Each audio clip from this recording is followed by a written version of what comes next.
let's get this on. So we saw the beginning of Pay to Play with Gibbous and Gio playing. That was one side, and on this side, Sethlon and Denti. Yeah, Team FX versus the TLOC boys. Super stoked about this. Former roommates, actually, these two. So they have, like, I'd say enough experience when it comes to actually playing with each other. The main issue is, I guess, how Roy is going to get in, more than anything else. Because Roy is a character, he doesn't have any projectiles or anything like that, right? And Denti traditionally plays, I'd say, a much more passive Sheik than most, like you can see right now, already going for those needles. And he's just going to be using those needles kind of to pester at Sethlon and then use Sheik's great mobility in the air to go ahead and just swat him away like we're seeing right now. Sethlon's still plenty in the tank to go ahead and make it back, but how is he going to find a way in? He's backed into the corner here, but he's able to go ahead and use some swipes. Nice get up attack there by Denti, though. Catching Sethlon a bit off guard there and landing the bouncing fish as well. So far this early game definitely dominated, and that grenade was so clutch.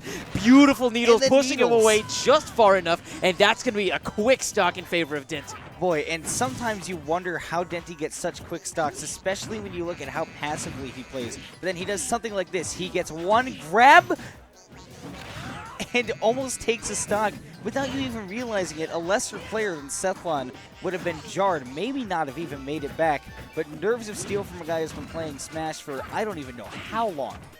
Sethlon's definitely still adapting to the character's iteration in this game, but he's done a great job, I'd say, of mixing up his recoveries. You notice that Denti would take him off stage several times, but he had retained his jumps both times and committed to actually jumping whenever it was safe to do so.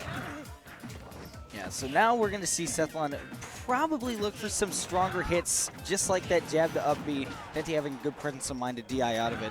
And he's going to have a tough time, especially at these percents, finding a way to combo Sheik into one of his bigger hits to finish off this first stock.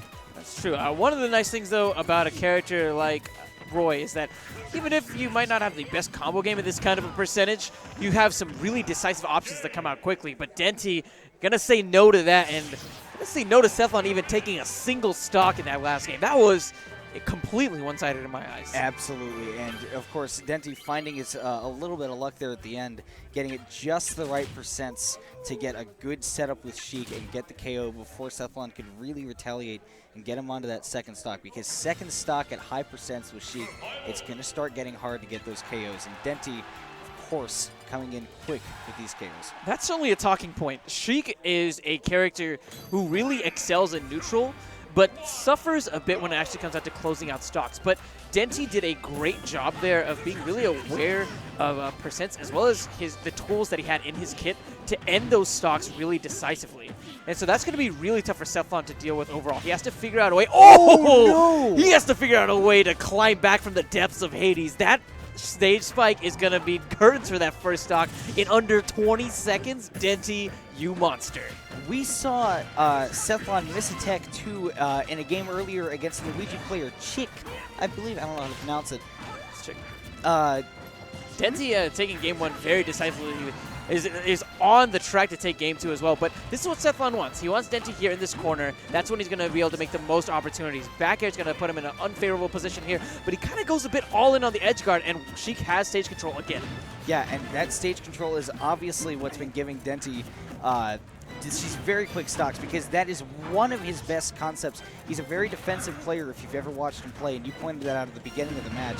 And in fact, he's even been looking to switch away from Sheik recently. He's looking maybe to improve maybe his offensive play just a little bit. But obviously with a punish game like his, do you really even need it to be necessary? Oh, man. It's just been great. It's been fantastic. But Sethlon finally going to be striking back. That's going to be a really great option as soon as he had Denti cornered there. 92% though on Sethlon. He's trying to figure out a way to go ahead and get stage control again, but notice the way that Denti was spacing himself near that corner. He's able to use Sheik's quick dash speed to pretty much react to any option that Sethlon really chooses. Still retaining a little bit of distance, but the extra charge on the needles actually left him vulnerable there. That's why Sethlon was able to get away with that grab. Yeah, and of course, Sethlon, usually one of the most aware players. You saw it a little earlier. He intercepted that bouncing fish with a neutral to keep it from going off. Potentially would have been a KO at the percent he was at. And now we're going to try to see if Sethlon can pull out this very hard clutch factor against a rage, or not a rage Sheik, but when he's got the rage and Sheik's got all this percent to work with to find a death combo. Just like that. Ooh. Denti. He looked so great, honestly, in that series. There are only a couple of little things that really stuck out to me, but overall, I feel like he played the matchup fantastic. And we saw that excellent gimp that he did in the first stock of Game 1. We saw how quickly he's able to go ahead and end stocks throughout that series. I mean, it never came down to a 50-50, I feel, at the end game. It was 100%. Denti would set up the kill, and he would capitalize every single time.